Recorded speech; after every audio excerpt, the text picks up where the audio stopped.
జై శ్రీరామ్. డ్రైవింగ్ చేసేవారు మరియు పక్కన కూర్చున్నవారు కంపల్సరీగా సీటు బెల్ట్ ధరించండి. మా బాజీ గారికి అన్నవరం చూడాలనిపించిందండోయ్. సాయంకాలం 6ంటికే మేము బయలుదేరాం. శ్రీ వీర వెంకట సత్యనారాయణ స్వామి అవతారంలో ఆయన పిలవబడినటువంటి పేరు అది. అది ఎవరో పెట్టింది కాదు, ఆయనే చెప్పుకున్నాడు ఒకప్పుడు. వెంకట రామరాయణం బహద్దూర్ వారని అన్నవరం దగ్గర ఉండేటటువంటి వారు. వారి వంశం వారే ఇప్పటికీ కూడా అన్నవర దేవస్థానంలో సత్యనారాయణ స్వామి వారికి అనువంశిక ధర్మకర్తలు. వారికి అలాగే గోర్స గ్రామం దగ్గర ఉన్నటువంటి ఇనుగంటి ప్రకాశరావు గారని ఒక బ్రాహ్మణ కుటుంబానికి చెందిన వ్యక్తి. వారికి ఇద్దరికీ ఏకకాలంలో స్వప్నంలో కనపడి, నా పేరు వీరవెంకట సత్యనారాయణుడు, నేను అన్నవరం అనబడేటటువంటి గ్రామంలో రత్నగిరి అనబడేటటువంటి కొండ కింద పొదలలో ఉన్నాను. కలియుగంలో భక్తుల్ని ఉద్ధరించడం కోసం అవతరించినటువంటి స్వరూపం. మీరు ఈ శ్రావణ మాసంలో, అంటే అప్పుడు నడిచిన కాలం, శ్రావణ మాసంలో మఖా నక్షత్రంలో శుక్లపక్షంలో విధియ తిథి నాడు మీకు ప్రకాశిస్తాను. మీరు నన్ను వెతకండి అని ఆజ్ఞాపించాడు.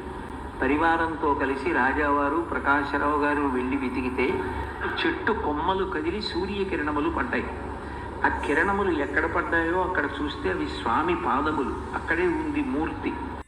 ఏడు దళంతో శంకరుడికి పూజ, తులసి దళంతో సత్యనారాయణ స్వామి వారికి పూజ, ఆ పక్కన ఉన్న సత్యవతీదేవికి కుంకుమార్చన.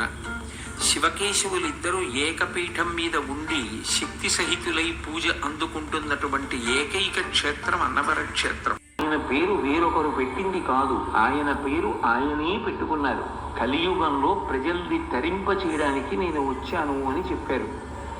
శ్రీ వీర వెంకట సత్యనారాయణ స్వామి ఆయన యొక్క పూర్తి నామధేయం. అంటే ఆ పేరు గురించి తెలుసుకుంటే అసలు ఆయన్ని ఎందుకు సేవించాలో అర్థమవుతుంది.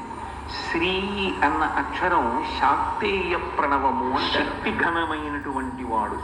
వీర అన్న మాట చేత 3 రకములైనటువంటి ఆయన లక్షణములు ప్రతిపాదింపబడతాయి.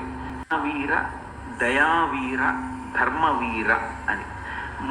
మీరు ఆర్తితో ఆయనని ప్రార్థన చేస్తే ఎక్కడ నుంచైనా వింటాడు. ఎంత ఆపద నుంచైనా గట్టెక్కించగలిగినటువంటి వాడు. ఎవరు ఆర్తితో ఆయన్ని తలుచుకుని ఒక్క నమస్కారం చెయ్యగలిగిన, ఆయన ఉన్నాడు అని నమ్మి అడగగలిగితే ఉత్తర క్షణం పలకడానికి సిద్ధంగా ఉంటాడు.